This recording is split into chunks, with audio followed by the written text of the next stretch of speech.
السلام عليكم، ازيكم يا حبايب؟ عاملين ايه؟ يا رب تكونوا بخير. ان شاء الله. معانا النهارده بقى الوصفه الجميله اللي بتدي دفى في الشتاء، من وصفات الشتاء الجميله والمشاريب الجميله جدا لينا. بنشتري الكوبايه بالغالي جدا من بره، واحنا ممكن نعملها في بيتنا بكميات حلوه جدا وبطريقه جميله. معانا كيلو حمص الشام، نقعناه قبلها بليلة وتاني يوم صفيناه وغسلناه زي ما انتوا شايفين كده. كانت الحباية كبرت وبقت حلوة، وهيبقى حلو اوي معانا في السوا.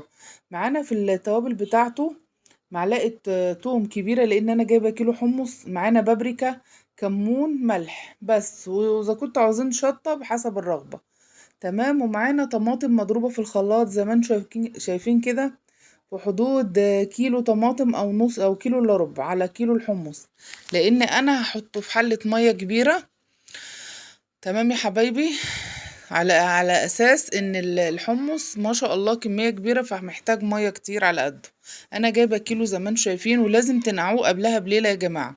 يعني احنا صابحين نعمله ننقعه قبلها بليلة، هتلاقي الحمصية كبرت وهتبقى كويسة جدا معاكم في السوا، ومش هتاخد سوا كتير. حطينا حلة المية على النار زي ما انتم شفتوا كده، ونزلنا بالحمص بتاعنا، ونزلنا بالطماطم. هننزل بالتوابل: الملح، التوم، البابريكا، معلقتين توم كبار مهروسين مدقوقين. مش هنحط اكتر من كده يا جماعة. لا بصل ولا في ناس بتحط حاجات غريبة كده، انا مش عارفة بجواها ازاي. هي دي الطريقة المعتمدة اللي بتوع عربيات الحمص الشام، اللي هم افخم العربيات واحلى العربيات والكافيهات اللي بتعمل حمص الشام. بجد بجد يا جماعة خطير، هيعجبكم جدا. بنظبط الحدق بقى على حسب ما احنا عاوزين. انا ما حطيتش شطة، الشطة والليمون بيتحطوا بره حبايب قلبي. تمام كده. هنسيبه بقى كده لحد ما يستوي. طبعا كده انا بوريهولكوا كان ابتدى يغلي. هو ما خدش سوا، لان طبعا انا بلاه قبلها بيوم، فما ما خدش سوا معانا. انما لو عملتوه في ساعتها هياخد سوا منكم جامد قوي، والحبايه مش هتبقى طعمها حلو. كل البقوليات دي لازم تتنقع قبلها بيوم. اللوبيا، الحمص يا حبايب قلبي، بسم الله الرحمن الرحيم، ال- البتاع ده اهو اللي بيتعمل على الكشري، العدس. الحاجات دي لما تنقعوها قبلها بيوم. الفاصوليا البيضة لما تتنقع قبلها بيوم بتديكوا سوا بسرعة، وما بتاخدش وقت، وبتلاقي الحباية كبيرة كده ومبروكة.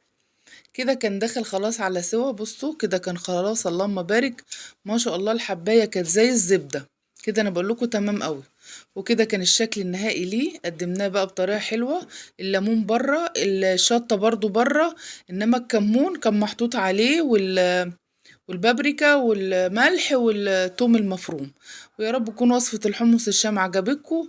وده كان الشكل النهائي. ومتنسونيش بقى تدعموني باشتراك وشير ولايك للقناة. وشكرا لكل تعليقاتكم الجميلة ودعمكم ليا حبايب قلبي، ما تحرمش منكم ابدا، اعز واحسن اخوات. والسلام عليكم ورحمة الله وبركاته.